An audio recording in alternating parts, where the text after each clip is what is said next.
C'est lundi, nouvelle semaine, nouvelle actualité. Ravi de vous retrouver au sommet de cette édition. 10 ans de carrière musicale, cela se fête. L'artiste chrétienne évangélique Anna Semporé veut marquer d'une pierre blanche donc ses 10 ans de carrière musicale à travers plusieurs activités. L'annonce a été faite à travers une conférence de presse ce week-end, un élément à suivre dans cette édition. Également dans ce journal, nous parlerons de mariage collectif. 44 couples sont allés devant le maire ce samedi à Waiguya au profit de l'Église des Assemblées de Dieu du Burkina Faso. Fidèles téléspectateurs, bonsoir. Je suis ravie de vous retrouver. De l'appétit pour vous qui êtes à table. Une décennie de carrière musicale, cela se fête. L'artiste chrétienne Anna Semporé veut marquer d'une pierre blanche ses 10 ans de carrière à travers la tenue d'une variété d'activités qui sera couronnée par un concert de reconnaissance au Palais des Jeunes Jean-Pierre Guingané ce 3 décembre. Plus de détails avec Odette Zouangena, Yannick Kabori.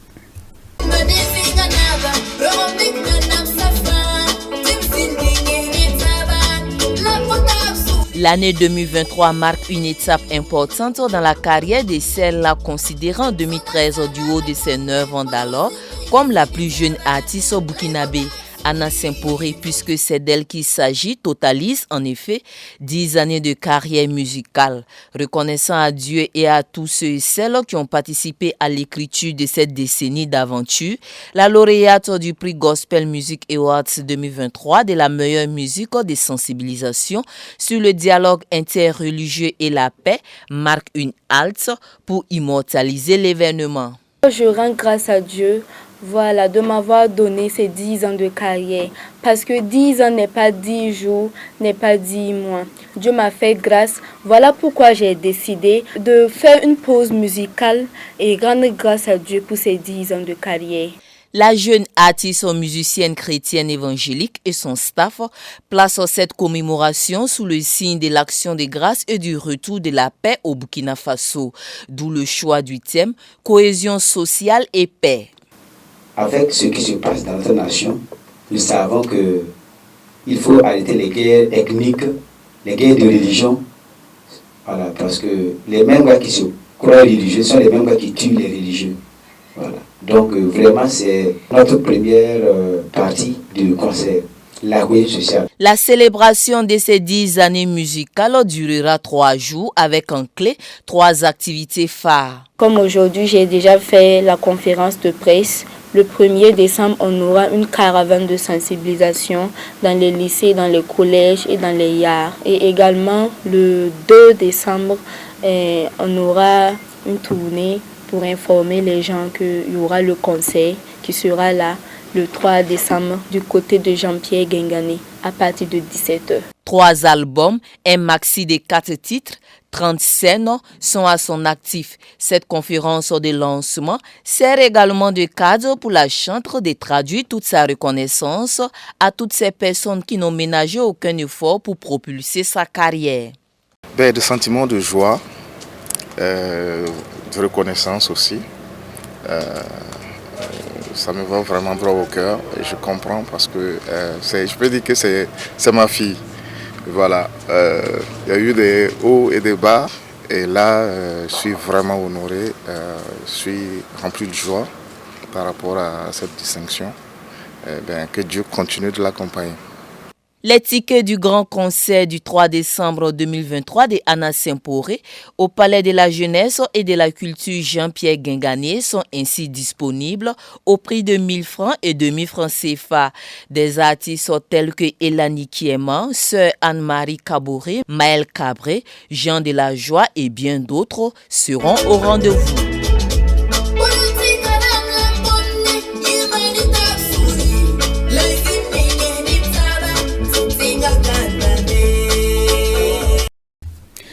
Nous parlons de mariage dans cette édition, à l'instar des autres régions ecclésiastiques qui ont adopté la vision de l'ASC nationale en célébrant des mariages collectifs au profit des couples qui n'ont pas célébré donc leur mariage civil.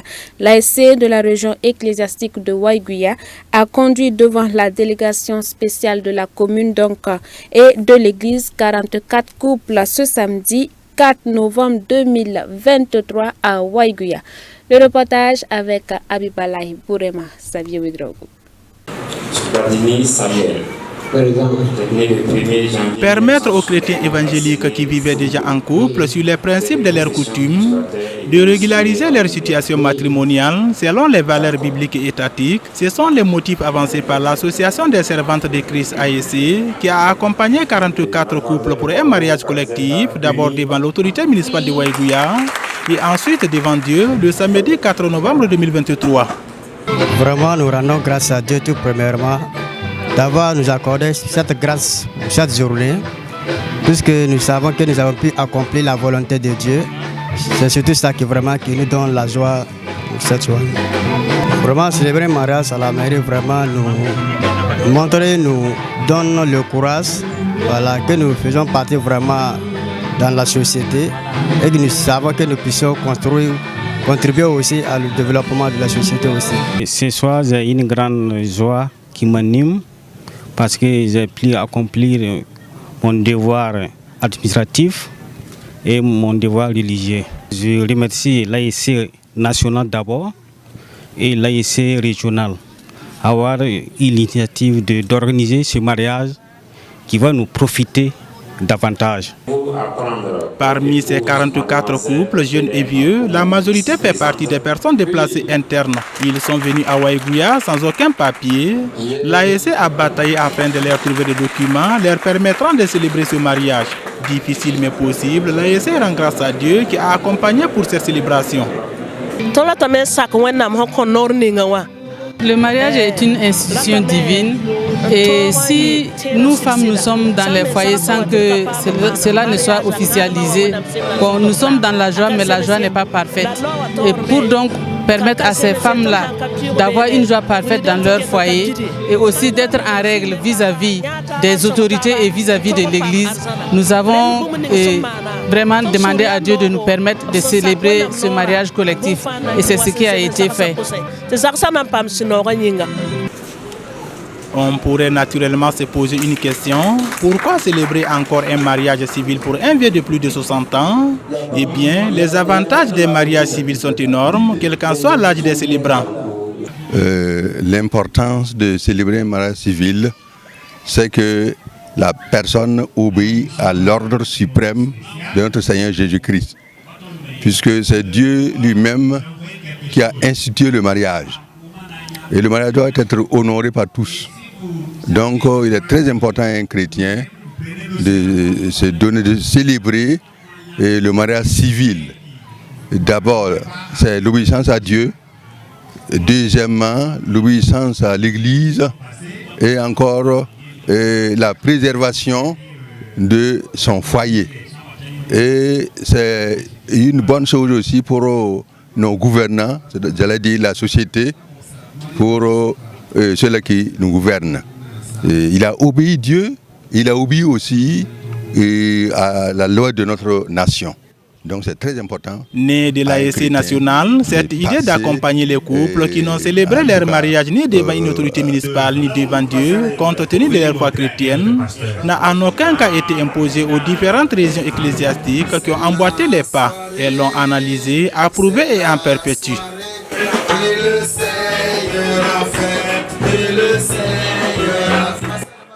Heureux ménage donc à ces nouveaux couples. Un autre sujet dans cette édition, la semaine culturelle et sportive Sécus de l'église des Assemblées de Dieu de Tanguin Barrage a refermé ses portes le 29 octobre dernier au cours d'un culte dominical. 3 jours durant, les activités de la 7e édition étaient placées sous le thème « La musique comme guérison des traumas ». La cérémonie de clôture avec Joël Soré, Xavier Ouedraogo. Des langages de signes sur des notes musicales. Nous sommes à l'église des Assemblées de Dieu de Tanguem Barrage, ce dimanche 29 octobre 2023. À la faveur de la semaine culturelle et sportive Secus, une part belle est faite à la musique, celle qui soulage les maux. D'où le choix du thème, la musique comme guérison des traumas. La pensée de Dieu par rapport à la musique, à l'adoration, et puis aussi tirer quelques exemples dans la parole de Dieu, comment des gens ont utilisé la musique pour guérir certaines personnes qui passaient des moments difficiles. Et ensuite présenter un peu notre identité en tant que chrétiens, ce que nous devrons être en réalité pour que de par notre chant et de par notre musique, nous puissions impacter également le monde. Et surtout que nous savons que notre monde et le Burkina traversent des moments très difficiles. Et nous, en tant qu'Église, nous voulons apporter aussi notre contribution à partir de la musique que nous faisons à l'Église. La particularité de cette édition, c'est ce que nous vivons actuellement. C'est le contexte. On lie la particularité au contexte du Burkina Faso. Et nous apportons cette contribution d'une église locale des Assemblées de Dieu, du monde religieux, du monde chrétien, pour prier pour qu'il y ait la paix au Burkina Faso, pour qu'il y ait la guérison totale dans le cœur des hommes. Et nous constatons que pendant que nous le faisons, Dieu vient à notre rencontre et résout nos problèmes. Et c'est un travail d'équipe. Nous le faisons comme une contribution, comme une adoration à notre Dieu. De telles activités sont à encourager dans un pays où les efforts sont faits pour libérer le pays et pour le bonheur des populations. Présent au culte de clôture de la Secus, le secrétaire général du gouvernement félicite les organisateurs. Quand vous souffrez dans votre corps et vous sentez que d'autres personnes pensent à vous, d'autres personnes portent votre fardeau, c'est déjà une guérison. Et nous saluons vraiment cette initiative et nous invitons en même temps l'ensemble des communautés, l'ensemble des composants de cette société à participer à cette reconquête, à participer à cette transformation de notre société afin que nous puissions retrouver notre vivre ensemble d'antan et que nous puissions vivre ensemble encore en symbiose dans un Burkina nouveau. Cette 7e édition de la Secus constitue un motif de satisfaction pour les membres et les responsables de l'Église des Assemblées de Dieu de Tanguem Barrage. Une fête célébrée dans un moment difficile pour notre pays. Nous avons pu voir la participation de plusieurs groupes venus de différentes régions de notre pays. Ils sont venus, la fête se passe dans la paix. Donc nous sommes satisfaits, le peuple de Dieu est réjoui. Les dirigeants aussi, nous sommes réjouis par rapport à ce qui se passe. Donc nous sommes satisfaits et nous remercions le Seigneur. Comme on le dit, nous vivons des temps vraiment difficiles au Burkina. Donc je pense que c'est par rapport à ça que les organisateurs ont pensé qu'avec la musique, on dit que la musique adoucit les mœurs. Donc ça peut aussi jouer un rôle important dans la vie de ceux réellement qui sont touchés par ce qui nous arrive aujourd'hui. Donc moi je pense que c'est une bonne chose. Je pense que la musique est un instrument qui peut aider à guérir les traumatismes que nous vivons. Parce que nous savons qu'il y a plein de choses qui se passent à travers ce conflit et avec les personnes inconnues et avec des intentions inavouées.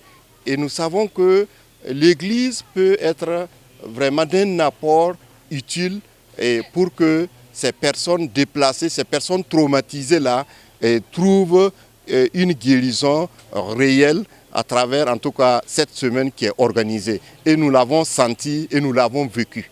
Durant 3 jours donc, ce sont plusieurs groupes et artistes qui se sont succédés sur la scène pour louer le nom de l'Éternel et implorer sa grâce infaillible pour le Burkina Faso. En attendant la 8e édition, des attestations de reconnaissance ont été décernées à certains acteurs. Nous parlons des caprices de Dame Nature pour ouvrir la page de l'actualité hors de chez nous. Inondation en Somalie.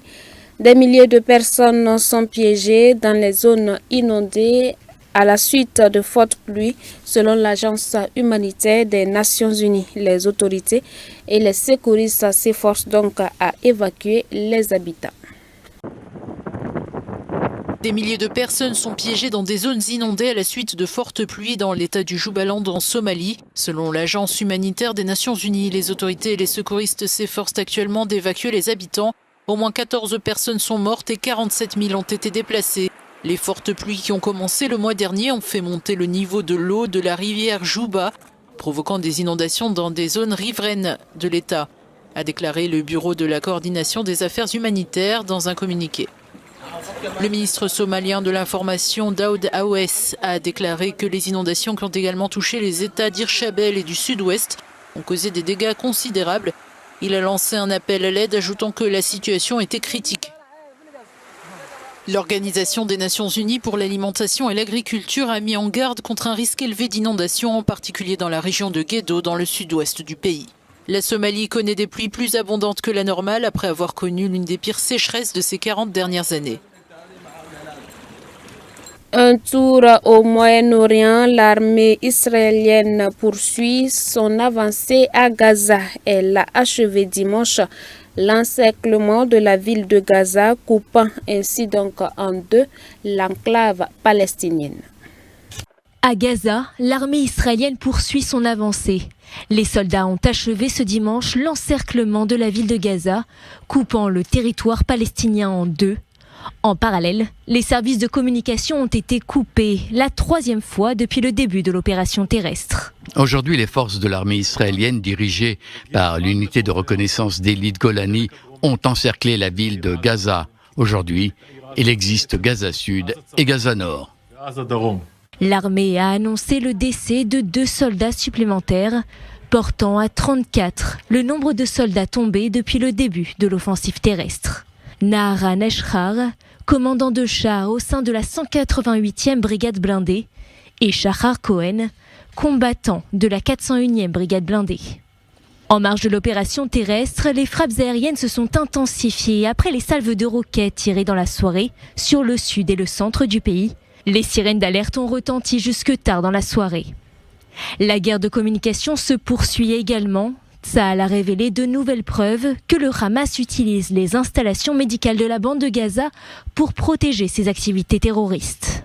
Il s'agit d'une image satellite du complexe hospitalier. De l'autre côté de la rue, à seulement 75 mètres de l'hôpital, les soldats ont identifié une rampe de lancement. Ils tirent des roquettes sur Israël à partir d'ici, à 75 mètres d'un hôpital. Pourquoi ? Ils savent précisément que si Israël frappe une telle rampe de lancement, l'hôpital sera endommagé. Dans le même temps et pour le deuxième jour d'affilée, Israël a arrêté ses frappes dans le nord de Gaza pendant plusieurs heures afin de créer un passage sûr pour permettre aux civils de se déplacer dans le sud. Un appel sans cesse répété. Dans le nord aussi, les tirs de roquettes se sont poursuivis toute la soirée. À Kiryat Shmona, une maison a été touchée par un impact direct, sans faire de blessés. Face aux attaques répétées du Hezbollah, le chef d'état-major Herzi Halevi est ferme. Nous avons une très bonne compréhension de la situation. Nous sommes prêts à frapper au Liban à tout moment. Nous sommes conscients que cela peut arriver. Des propos qui font écho à ceux du porte-parole qui a déclaré qu'Israël attaquera tout celui qui le menace. Voilà qui met fin à cette édition. Mais rappelons que dans ce journal, nous avons parlé des activités prévues pour la célébration des 10 ans de carrière de l'artiste chrétienne Anna Semporé. Également dans cette édition, vous avez pu suivre la célébration du mariage collectif dans la ville de Waiguya où 44 couples ont régularisé leur situation matrimoniale. Fin de cette édition, vous nous avez reçus donc depuis Waiguya. Bonsoir à vous. Demeurez bénis en Christ Jésus. Xavier Ouedraogo a réalisé cette édition.